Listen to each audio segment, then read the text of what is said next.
In this video, we'll take a look at the firmware migration procedure from Enterprise to MPP via WebEx Calling Firmware Migration tool.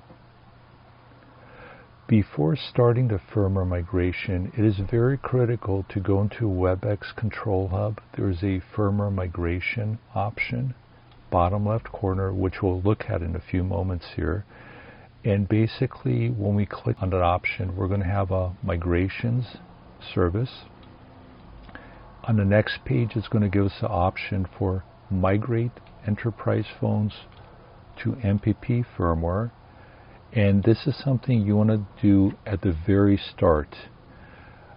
The other thing also to be careful is do not add devices to WebEx Control Hub. When I say devices, phones, before doing this migration. Actually, the migration tool within WebEx Control Hub will automatically add devices. So if you've already added devices in WebEx Control Hub without using the firmware migration tool for phones that you're trying to firmware migrate, you will run into problems. So definitely follow what's documented within WebEx Control Hub and also what's shown in this video. If you're having issues, delete the devices from WebEx Control Hub that you're trying to firmware migrate, and then run the firmware migration tool as will be shown in this video. The chart that I'm showing here is from an actual white paper that's actually very good for firmware migration information. It does get updated from time to time. There's specific hardware phones that are supported, also certain versions or certain models that may not be supported. So this is definitely a document on this URL that you want to take a look at. As I mentioned, it does get updated from time to time, so definitely before starting your firmware migration project, please take a look at it and be aware any type of caveats, any other special prerequisites that might be needed. One of the things that I'm going to touch really quickly on is going to be support. Which teams should you contact for support? In this case, since the licensing is virtual within WebEx Calling, meaning there's no actual licensing that you're ordering for the firmware migration, when you go through the firmware migration tool, it creates these virtual licenses. So in this case, you really would not have a need to deal with the global licensing team, but I just want to point this out. If you had a situation, for example, you're using classic licenses for the firmware migration, such as using a cloud upgrader or using a local TFTP with classic licenses, and you're having issues generating the licenses, then you want to contact the Global Licensing Operations Team, GLO. And to open up a case with that team, you basically go to this site right here, this link.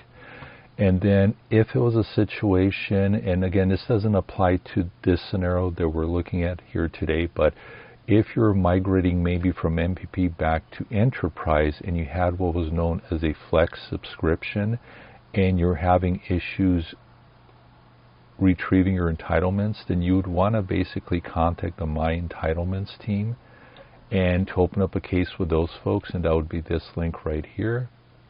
And then the last team for support is if you're having issues with the actual physical phones, so the phones are not getting an IP address, you're having issues initiating the firmware migration on the phones themselves, VLANing issues, etc., with the phones not attaching themselves to the proper VLAN, you want to contact the small business support team, and you would go to the link right here to open up a case with those folks.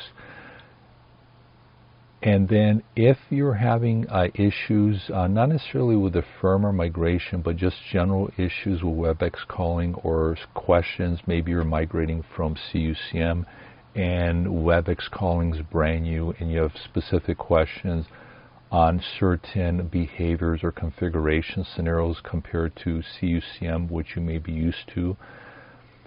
The team you would want to contact is the WebEx Calling Support team.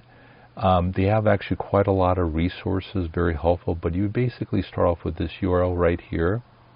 And most likely you would find information you're looking for, but if not, there's also information there how to open up a case with that team.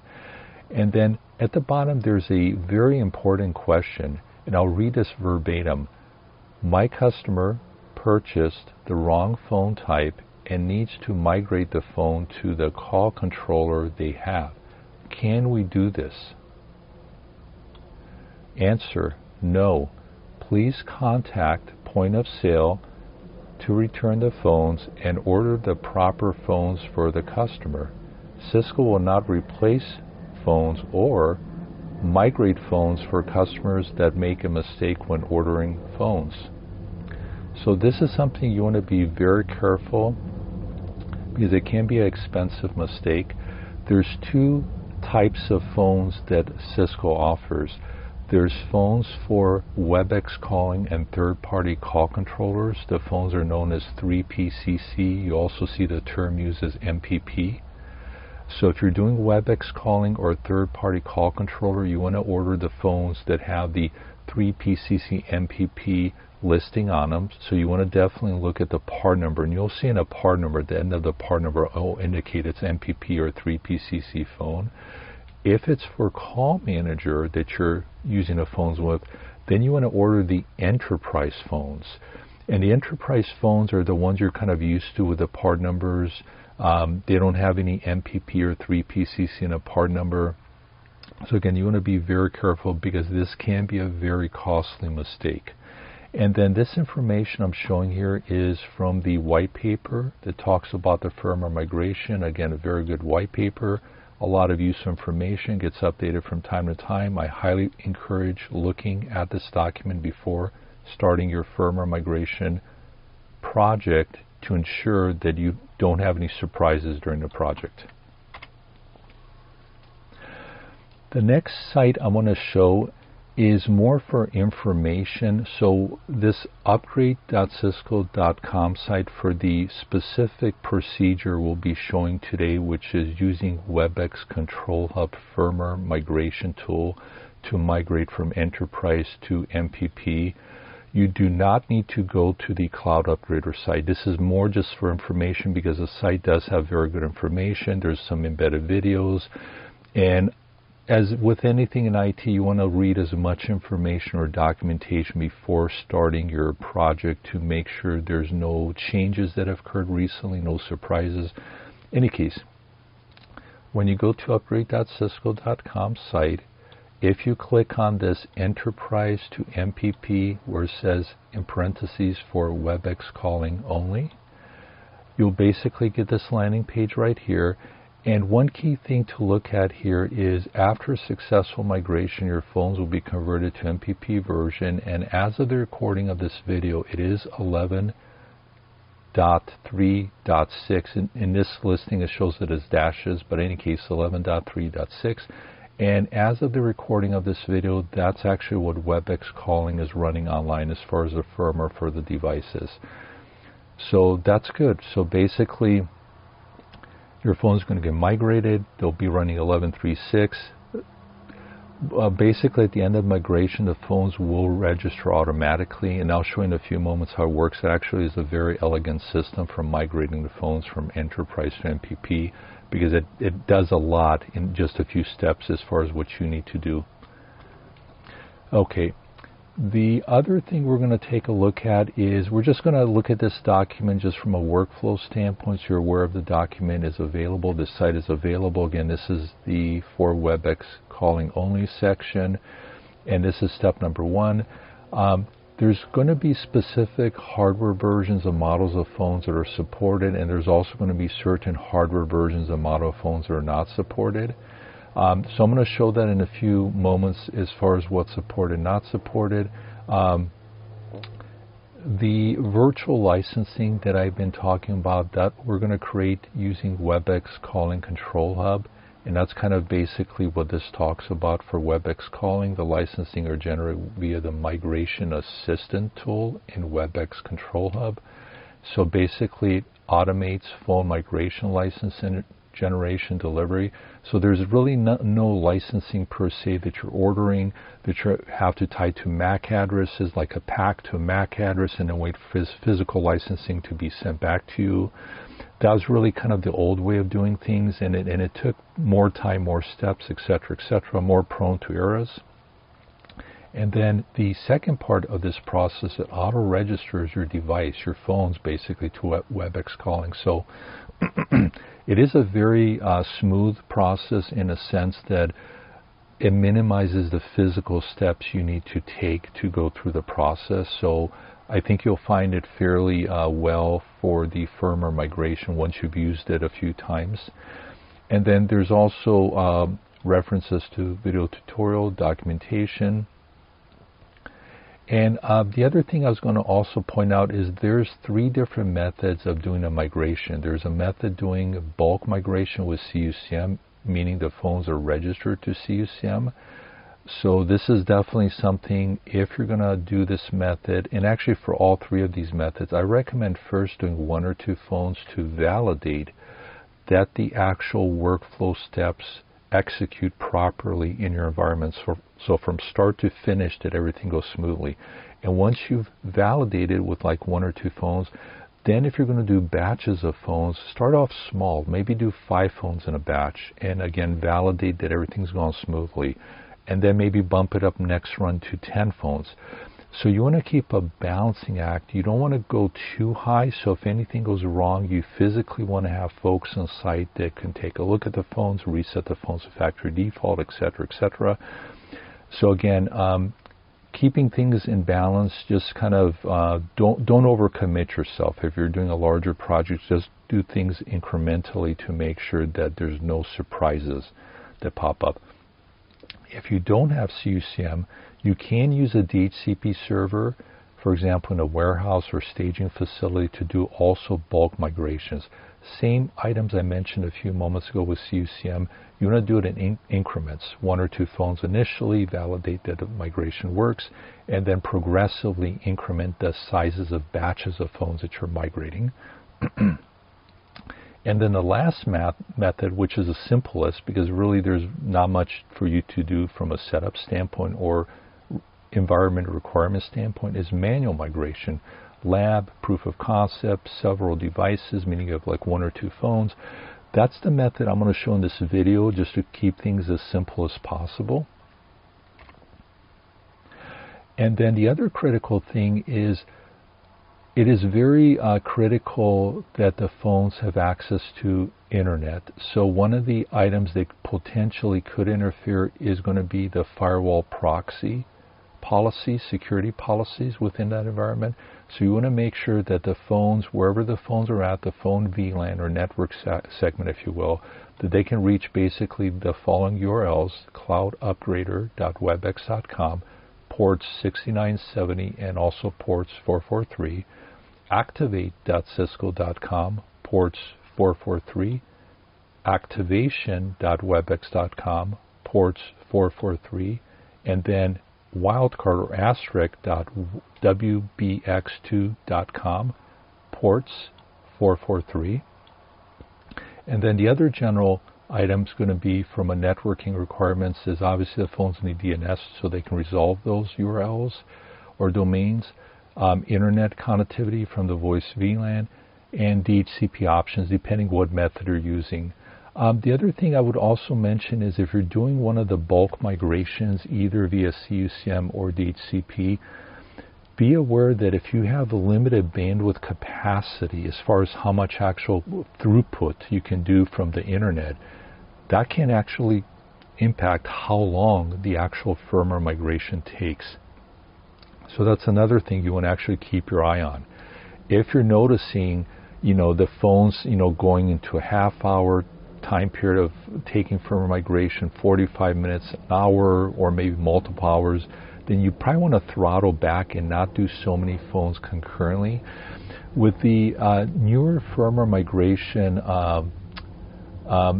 method, in a sense that what's happening under the hood is recently the updates to the firmware both on the enterprise side of the telephony, which is 14.1(1). What that does, it basically allows us to do a one-step firmware migration, meaning if the phones are ready at 14.1(1), the phones can migrate directly to like 11.3.5 or 11.3.6. In this case, it's 11.3.6 because it doesn't make sense to go any lower. WebEx calling is already running 11.3.6, and that's how the tool is architected online to migrate directly. What it does, it eliminates basically the transitional firmware, which was before just recent times. It had to go through a step from enterprise firmware to transitional firmware, and then from transitional firmware over to MPP firmware, 3PCC firmware. So basically, I would say for each phone, if the phone already has 14.1.1 firmware, it's probably going to be in a ballpark of like 5 minutes, for 4.5, 5 minutes for the ingestion of the firmware. The phone reboots. The reboot is about 1.5 minutes, 2 minutes, and then it's going to do a handshake with WebEx calling. That handshaking, pulling down the config can be another 1.5 minutes, 2 minutes. And at that point, it should register, and boom, you should have the extension, whatever you configured within WebEx Control Hub for the phone, meaning the phone being associated to a specific user or a specific workplace, and it pulling down the profile. So generally, I would say within 10 minutes or less, you should be seeing the phone being able to migrate. Sometimes, obviously, if you have a lot of phones going concurrently, it'll bump up. But if it starts stretching into like a half an hour and longer, again, you want to look at, are we doing too many phones concurrently? And you probably want to throttle back, because you don't want to have a large volume of phones trying to do firmware migrations where it's stretching into multiple hours. You increase your risk of something potentially hiccuping. And we already kind of talked about this. There are several different methods of running the migration, and these are the 3 primary methods that are documented here. Basically, bulk migration, if the phone's already registered to Cucm. I kind of talked about that. That's going to be your best bet. Again, just do 1 or 2 phones initially to make sure everything goes through cleanly. If you don't have Cucm and you still need to do bulk migrations, maybe in a warehouse or a situation where you just have a bunch of phones and a network, internet access and DHCP server, then you can still do it via DHCP server settings. Again, you want to do 1 or 2 phones, validate it works, and then progressively, do the batches, not overcommitting yourself. If anything goes wrong, you have enough physical people on site to be able to troubleshoot the phones. And then a method we're going to look at, which is the most simplest because it doesn't really require much of you, is going to be the manual method. And I'll show you in a few moments. You'll see there's really not much that we're doing from a phone standpoint or from a networking standpoint that's required. Okay. The other item is going to be minimum firmware requirement of the phone itself. So you'll notice some of these firmware versions they list here is actually very, very old. I typically don't recommend running such old firmware on a phone when doing firmware migrations, just because there may be a list of different hiccups or surprises you may want to run into, if you will. So generally, when I'm migrating phones, I like to make sure phones are at least like 12.8 or something. Like, you notice this one says 12.15.1. Generally, like a 12 something, a high 12 is a good one, because what I found is typically that goes very smoothly. If you can bump the phones up to 14.1 parentheses 1, absolutely. Go ahead and bump the phones up to 14.1 parentheses 1, and that eliminates a whole step as far as what the phones need to do across the internet. Because then, half of the heavy lifting is going to be done locally. And basically, the only limitation as far as how long it takes is how quickly can the phones ingest the binaries, the 14.1 parentheses 1 binaries, and how quickly can the TFTP server, in this case it would be Cucm, how quickly can it offer it up. I do have another video I've published on my YouTube channel that I show how to do firmware updates from old enterprise firmware to new enterprise firmware using a local TFTP server if you do not have access to Cucm. So you may want to view that. It does require a special XML file, but I do show in the video the XML file, so if you need to write it up from scratch, you can do so using something like Notepad++. In any case, that is another option. So on the phone side, it's going to be actually fairly easy. The only things that we really need to do on the phone side once we've finished using the firmware migration tool within WebEx Calling is on the phone itself, we're going to hit the gear button, the selection button. They're also calling it here the application button. And then in the TUI, the telephony user interface, we're going to select the admin settings. Next item, network Ethernet setup. Next item, IPv4 setup. And then within the menu, if we go down the menu, we're going to come across an option for alternate TFTP, and then we're going to toggle it to say on yes. And then right below the next field, they'll kind of light up and allow us to enter information. Is going to be TFTP server 1. And then we want to type in 3.14.211.49. So this is really the only item that you really need to do on a phone site. And actually, let me wrap this statement up. Hit apply, and then if the phone was registered to Cucm, most likely it's going to have a trust list applied to it. So you want to erase that. So that's critical. But in any case, these are the only steps you really need to do on the phone themselves for the firmware migration we're going to look at today. So it's not that much. I mean, pretty simple stuff. Again, if you're doing a lot of phones, this may not be the best approach. You probably want to use Cucm, which I mentioned earlier, or you want to use the DHCP. But in any case, for proof of concept and just doing some testing, very simple. Okay, next I'm going to show is Control Hub. What exactly do we need to do in Control Hub? So when you log in Control Hub as an admin, on the bottom left side, under Services, you're going to see this option for Updates and Migration. So we want to click on this fellow right here. The next page we're going to get is a list of different functions, if you will, or tools. The one we want to select is the one right here that says Enterprise Phones to MPP Firmware. And basically just want to click on this Get Started here at bottom. And then the next page you'll show up is kind of this dashboard that shows you a history of things you've done. You can notice here I had 3 migrations that were successful. I had 1 that I had errors, meaning we'll talk about in a moment that I either typoed something or had wrong information in a CSV file. That's very critical. By the way, you cannot get rid of these, so once you run these or here, I know it might be annoying to see something red, but just kind of, eventually it'll kind of go off the page as you do more and more of these. If you make a mistake, you get red, go ahead and click on it and see exactly what the error is so you can correct it and just then start a new task. So in this case, we are going to do a new task. And then we want to call this task. The name has to be at least 8 characters and has to be unique.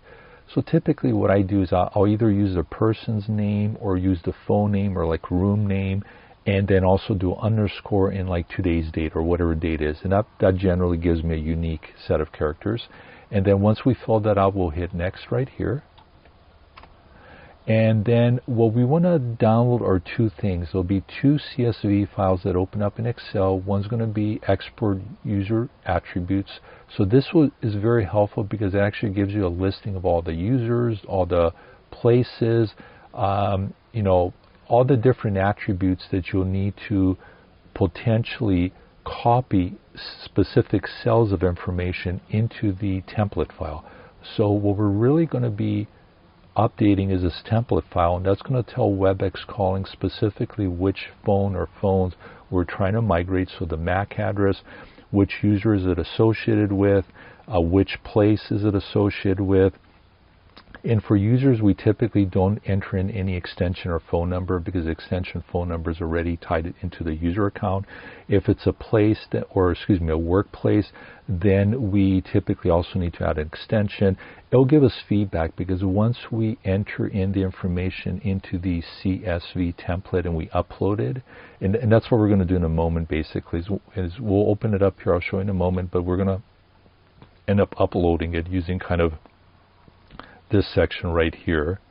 It's going to give you feedback if there's something it doesn't like, and obviously you want to see exactly what it's complaining about and then correct it and just re-upload it again. And it's telling us again that here, ensure your enterprise phone firmware is 14.1 14.1 parentheses 1 or higher. We did look at the one other document where the information was a tad different. I can tell you from my testing, and I'll show you here in a few moments, is I did actually have lower firmware on the phone just to see how it behaved, and it did work just fine, but it could be in the future this changes. So at the time you're viewing this video, you definitely want to look at the most current information. If you can update the phone to 14.1 parentheses 1, or excuse me, 14.1 parentheses 1 firmware, then do so, because they'll, half the heavy lifting will be done locally versus across internet. If you can, then I'll kind of show you what kind of results I got here in a moment. So again, we just downloaded the user attributes, the CSV template. We're going to go ahead and open up the CSV template. The template does come pre-populated with example information. So in my case, I'm just going to be adding one phone, and I'm going to be modifying row number 2. So where you see this archery one, farms, email, I'm going to be removing that, placing my user's email information. I'm keeping it as user because it's a user type, and then the extension phone number left blank because that's associated to user, and it's going to automatically be infused into the phone once the phone is basically registered to WebEx calling, and it's going to be there automatically, if you will. Device type is IP device type. We leave that as is. I'm using an 8832 speaker phone, so I'm going to modify this. I'm going to leave the Cisco, but then I'm going to type in 8832, the model phone, and obviously my MAC address is different, and also my location will be different. And then what I'm going to do with the rest of these, so everything from 3 to 8, I'm going to basically delete. And that's kind of basically the approach you also take. So let's take a look at what the final results should look like in a CSV file. To minimize my email getting spammed, I've obviously hid the domain here, but in any case, this is the user I'm doing, user2 at some domain. I'm leaving the user type as user because that's the type of, element or object that we're associating the phone with within WebEx Calling Control Hub. When we're doing users, we leave extension phone number blank. The device type is IP. The model, as I mentioned, I'm using an 8832, which is a conference room or speaker room phone, if you will. And then this is the MAC address of my phone right here. Typically what I like to do is I like to copy and paste MAC addresses, or at least take, if I can't do that for whatever reason, take a picture of it. Because you'll notice on the phones, the labels can be very, very small. And it's really easy sometimes to misread like D's and zeros and things of that, characters that kind of seem similar. So definitely want to make sure this is accurate, because, if this is not accurate, it's not going to work. You're going to have issues. And then the location, I'm just calling a site 1. So now this is ready. The other thing is, notice I've renamed the template. I kept the devices, and I could have probably changed this to the user, but I also put the date. So again, this is something that if you need to go back and you want to see what you did with a template that worked at one point of time, but then you're trying to do another firmware migration or having issues, you can always go back to something you did before and kind of verify if you keep things organized in a nice fashion. And then there's also a troubleshooting section as we get down to the bottom of the Cloud Upgrader site. It says here, Migration Assistant Tool is completed with errors for WebEx Calling Migration. And then we'll kind of see, these are the top, or the common errors that you might run across. And so let's look at the first one. MAC address is already in use error. This device had been used by an org, meaning that for example, if you're managing multiple customer organizations, and for whatever reason you had to move phones from one organization to another, this is a possibility. So what you need to do is you need to figure out which organization the phone was originally registered. For example, you could have a lab organization, like a test organization, you're just doing some proof of concepting. You want to go back to that original organization and delete it, and then redo the firmware migration process via the firmware migration tool, kind of what we're showing in this video. The other error, unable to get user details from CI due to user in different org. Again, the user that you entered in may not be part of this org. So same kind of concept as figuring out, is the user in this org or is it a different org, and going, and making corrections, either moving the phone to the different org or deleting the user from the other org and moving it to the org you're trying to migrate the phone to. The next one is post failed HTTP /1.1/502 bad gateway, and then gives us the URL here. One of the reasons that this is, so let's see, one of the reasons is that this device had been provisioned before. Find the device, delete the device, and redo it. Yeah. So again, kind of what we talked about earlier, that this device was used already, and it still has the residue information for wherever it was deployed. You want to go ahead and delete that. If you're having issues with these, obviously you want to go ahead and open up a case with Cisco TAC, so it can be looked at a little bit more deeper.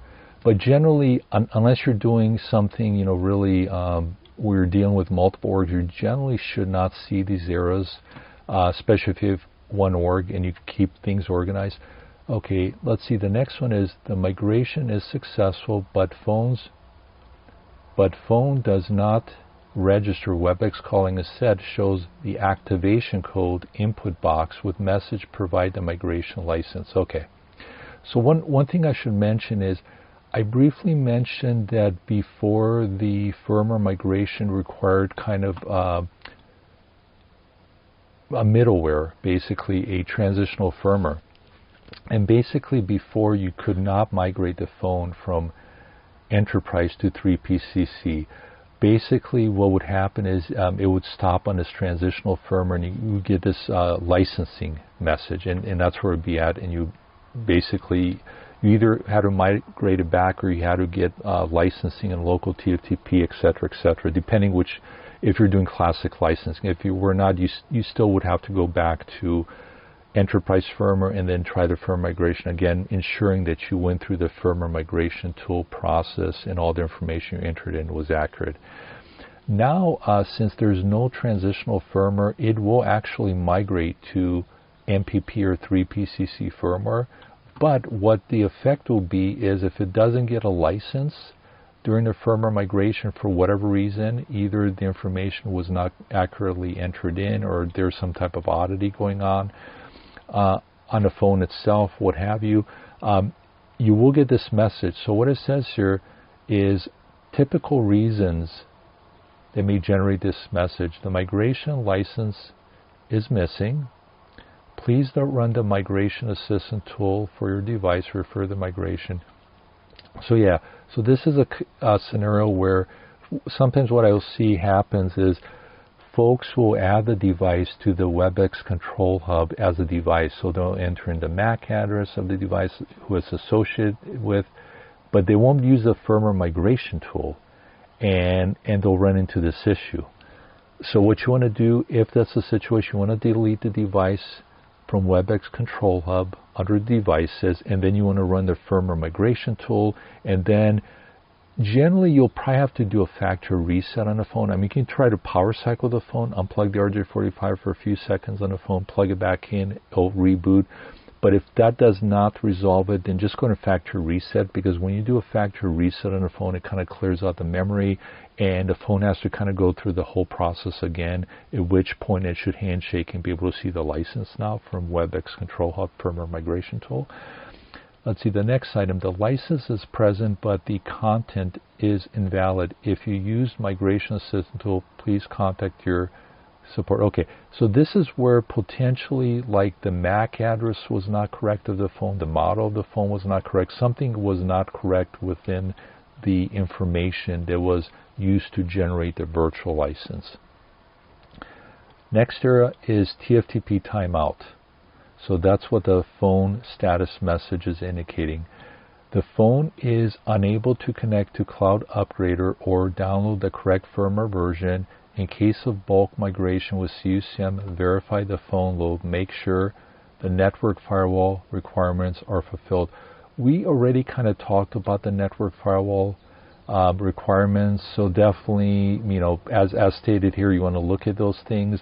If you're still having issues, try maybe taking the phone to a different environment, like 1 or 2 phones, like to a different office network or your home network.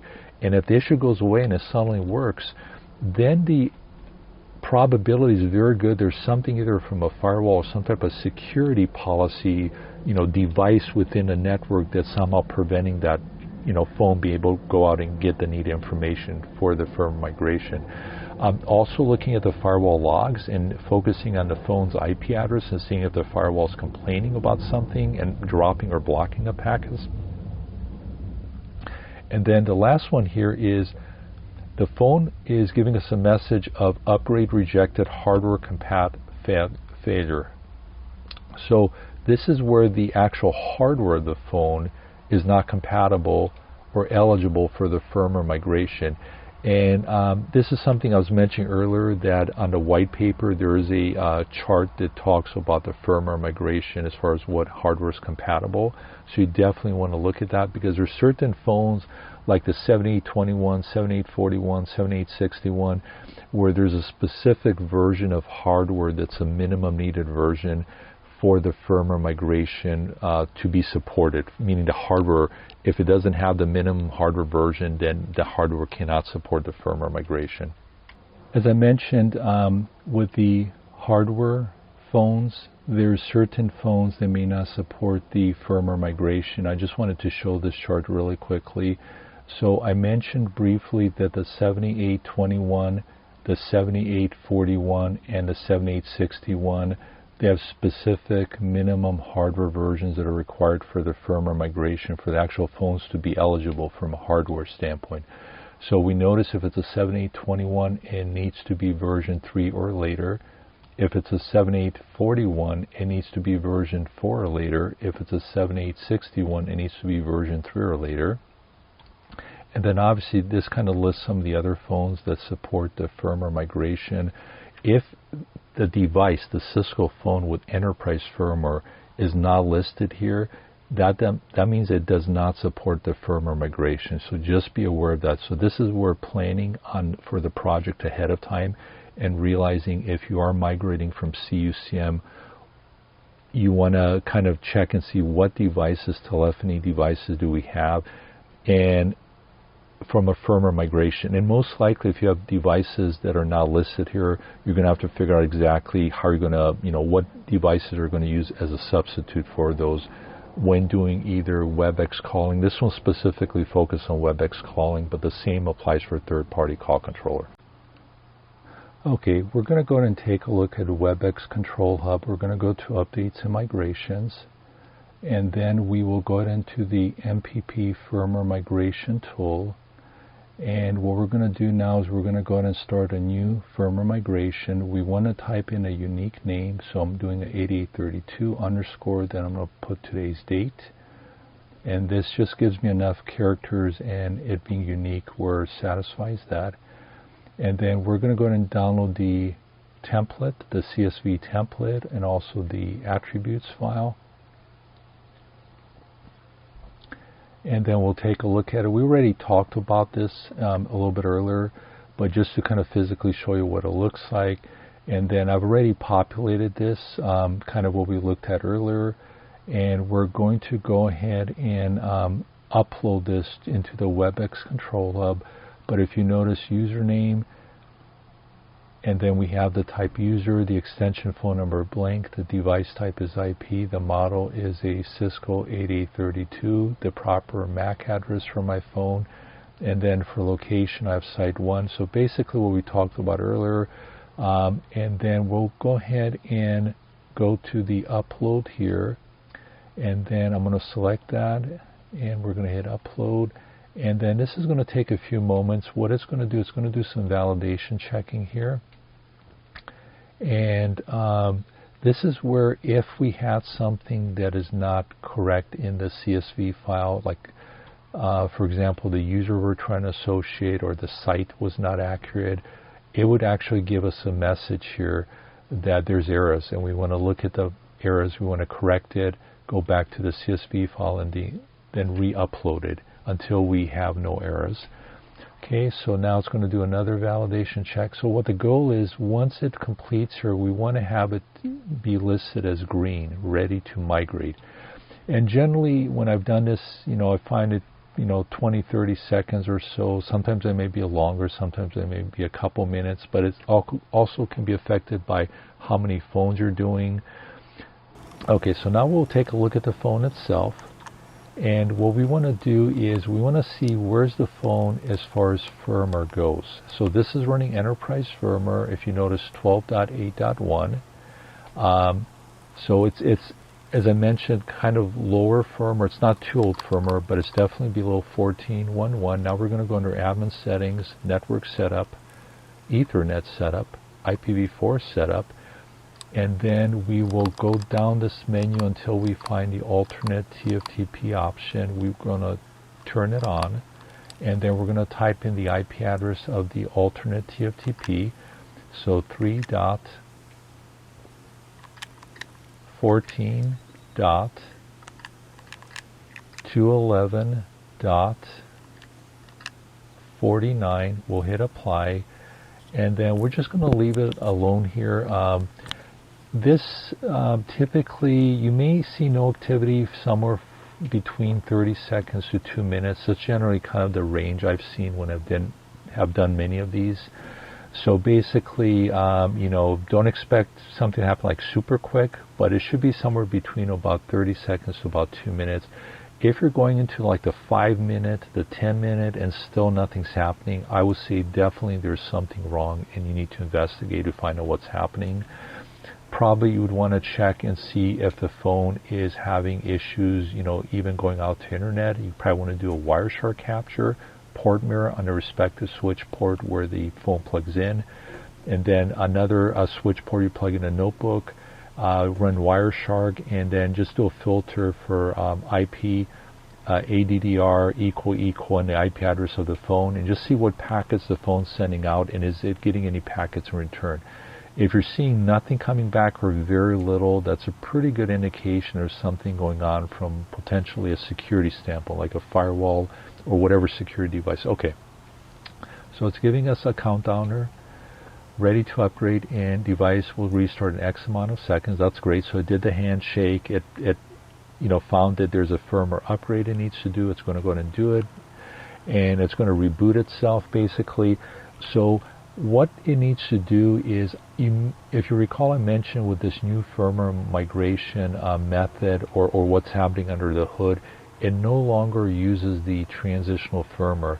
So what it's going to do, it does need the phone to be a minimum of 14.1.1. So it's going to bump the phone up to 14.1.1 if it's not already running 14.1.1. And then once it has 14.1.1, then it's going to do the actual migration. What we'll do is we'll check really quickly here before the phone does the next step to see where's the phone at as far as the current firmware version. Okay, so it's been bumped up to 14.1.1. So the next step is the phone's going to again do another handshake with the WebEx Calling Firmware Migration server, and it's going to basically go ahead and download the MPP firmware 11.3.6, and then once it completes that, it'll go ahead and reboot itself. So again, this I would say 30 seconds to about 2 minutes. We should see some activity. That's generally the time frame I've been seeing as far as how long it takes. If you're doing a large batch of phones, this can stretch out quite a bit of time. It can go into 30 minutes, 45 minutes, hour, even multiple hours. So this is where you want to do stuff in smaller batches, especially when you're doing the first test runs. You just want to do like 1 or 2 phones just to validate that the firmware migration process. Okay, there we go, ready to upgrade. Device will restart X amount of seconds. That the firmware migration process or procedure, if you will function correctly within your environment. Once you've established that, then you can start doing larger batches of phones. For example, but do it progressively. Start with 5 phones in a batch. If that works good, do 10 phones in a batch, etc., etc. But at the same time, you don't want to do too many phones, because if anything goes wrong, you want to have it manageable. So, okay, the phone has rebooted. Let's take a, okay, we'll give it a moment here.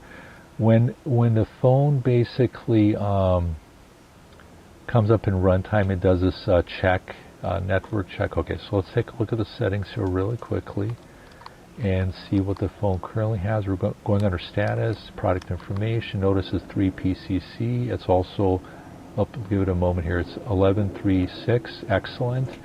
So now what the phone is doing, it's doing a handshake with WebEx calling for the registration part. And this might take, I'll say maybe 30 seconds to about 2 minutes. What I typically find is once the phone is running the 3PCC, also known as MPP firmware, and it goes into runtime, it's 30 seconds to about 2 minutes for the phone to do a handshake with WebEx calling server. It pulls down a config, and then you'll have the information that the phone is associated to, in this case a specific user, and you'll have dial tone. It'll be basically ready to use. Okay, so if you notice, it pulled down information for user 2, and then typically what I like to do is just to validate it works. In this case, I'm just going to see if there's a dial tone. Okay, there's a dial tone, excellent. So we know the phone is registered.